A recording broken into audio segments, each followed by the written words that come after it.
Cause all I do is wheel, wheel, wheel. And if you go on eel, put your hands in my eel, make it stay there. What's going on, mateys? Varieties. I feel like being extra super obnoxious today, so I'm gonna be showing you guys 5 easy ways to rank up on Black Ops 3 Zombies, and not multiplayer, because, I don't know, multiplayer just seems kind of overdone already, and there's already so many tutorials on how to rank up in multiplayer, and there's a few on zombies, but these may seem slightly obvious, but I'm going to actually go into further detail than most other people would, instead of just actually telling you the ways of the Force, and how to rank up. Star Wars The Force Awakens. The Force Awakens was actually an amazing movie. I recommend you guys go see it if you haven't been spoiled already by some random assholes on YouTube or any social media. Anyway, on to some of the ways to rank up, so without further ado, here it is. On to number 1. This may seem weirdly easy at first, but melee attacks. Melee attacks are pretty much mandatory at early rounds, because they give you the most points, and they also give you the most XP. Ergo 100 XP / 200 XP per kill on double XP. And when knifing becomes difficult, like at round 3 to round 4, for example, when the zombies start running at you, open the necessary doors to the Footlight District. Excuse me, not the Footlight District. The docks. I think it is the foot. No, not the foot. I don't know what to call it. What the hell's it? There's so many names for things on freaking Shadows of Evil. I've mixed up the freaking canals and the docks, the dock area, so many times. Like, some people just tell me, hey, go to the canal. I'm just like, I'm at the canal. You're just like, no, you're at the freaking docks. I'm like, what's the difference? Anyway, so there's that. Anyway, you guys should know where the Bowie knife is. It is in the boxing gym where one of the rituals are. And I think you should be able to get it quite easily. Anyway, it isn't actually the best option to get jugs and perks very quickly, but it does rank you up like Drake when he started from the bottom. It actually one-hit kills zombies until round 9, but careful. It's not the easiest way to actually just only knife zombies, because they travel super quickly. They are like mutant ninjas out of the freaking sewers, like the Teenage Mutant Ninja Turtles. And yeah, so be advised on that one. So on to number 2 is to get headshots. What getting headshots does is that it gives you 75 XP per kill or 150 on double XP.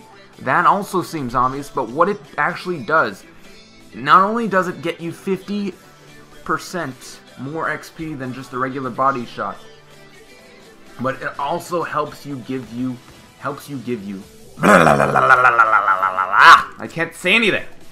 Alright, it helps you rank your weapons up quicker.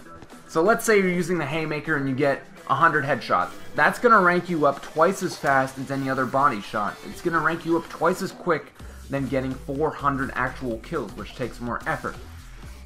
Might I add, body shots or non-headshots get you only 50 XP or 100 XP on double XP. Just to clarify. Now, way number 3, gentlemen, is to kill the Margwa monster in zombies. I call the Margwa monster I call the Margwa monster a zombie. That's logical, right? No, I call the Margwa monster Margie because, you know, I make the monster look like a little bitch, and I always send it crying whenever I shoot all its heads on. So what happens is, it can potentially get you a total of 1,500 points in the game and 1,500 XP. I'd recommend you guys to actually go in and kill the Margwa yourselves if you actually want to rank up, and just like, you know, if you're playing with friends, just ask them, hey dude, can I just get the Margwa? Like, you'll get 500 XP just for doing absolutely dick squat, so can I just kill it?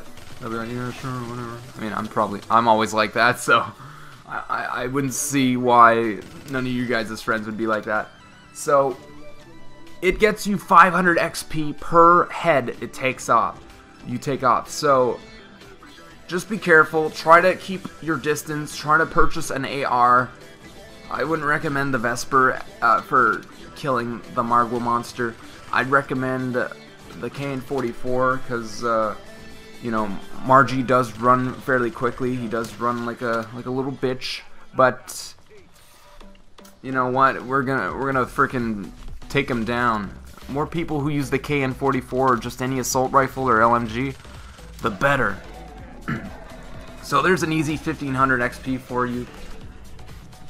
Lots of people didn't actually know what killing the Margwa actually did, so just a clarification. So number 4, gentlemen, this gets a little bit more complex.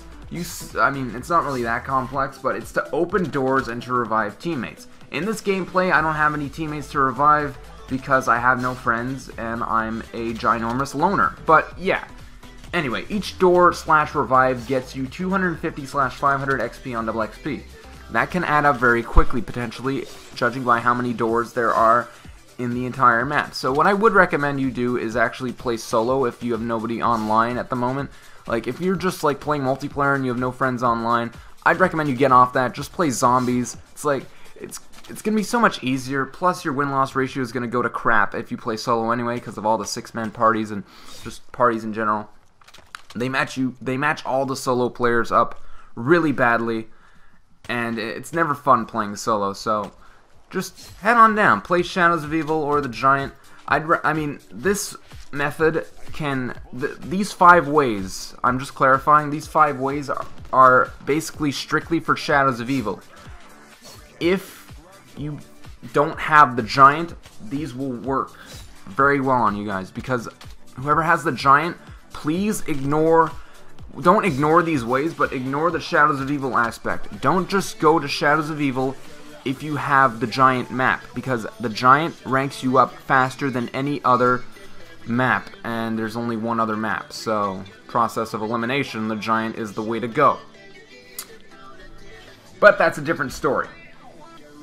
So anyway, lastly, number 5, gentlemen, people still, after 1 month and 22 days, yeah, 22 days, wow, I'm good at math, still don't realize that you can pack a punch every weapon more than twice, regardless of what actually, except the ray gun. Don't quote me on that. I think you can pack a punch every weapon twice except the ray gun and maybe one other weapon. I think the Wonder Waffle.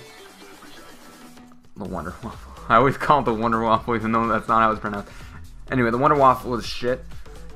Excuse me, in this. It's basically like shooting Eggo waffles at the friggin' zombies, except with static electricity.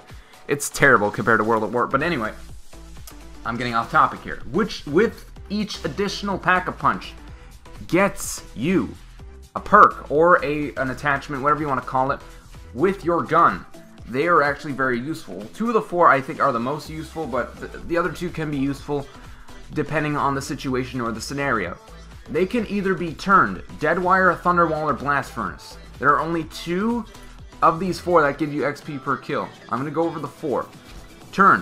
What turn does is every so often it turns a zombie to the good side. So it just stops attacking you and starts attacking other zombies and downs them instantly.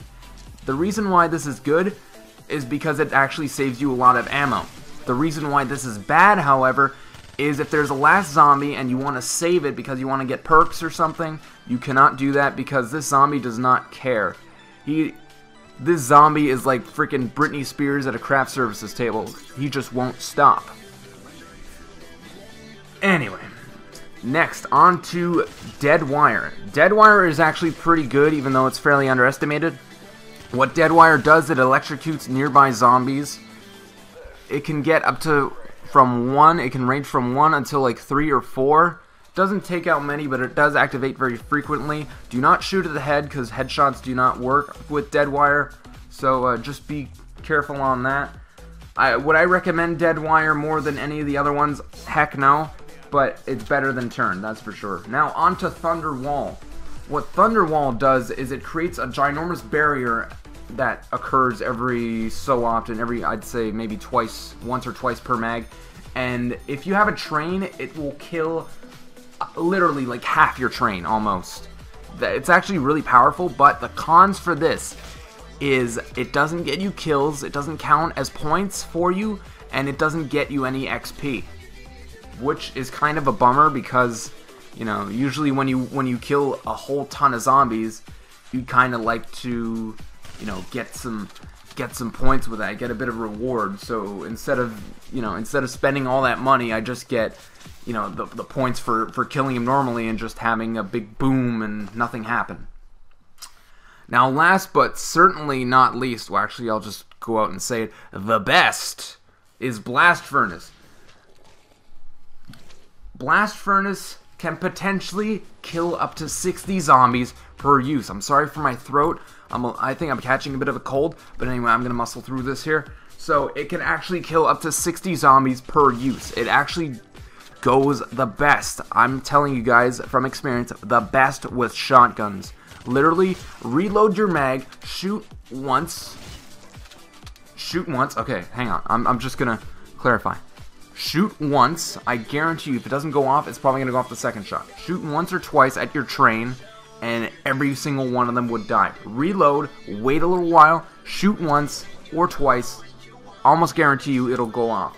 Blast Furnace is by far the absolute best specialist. What do you call it? Attachment, perk, whatever, with your gun.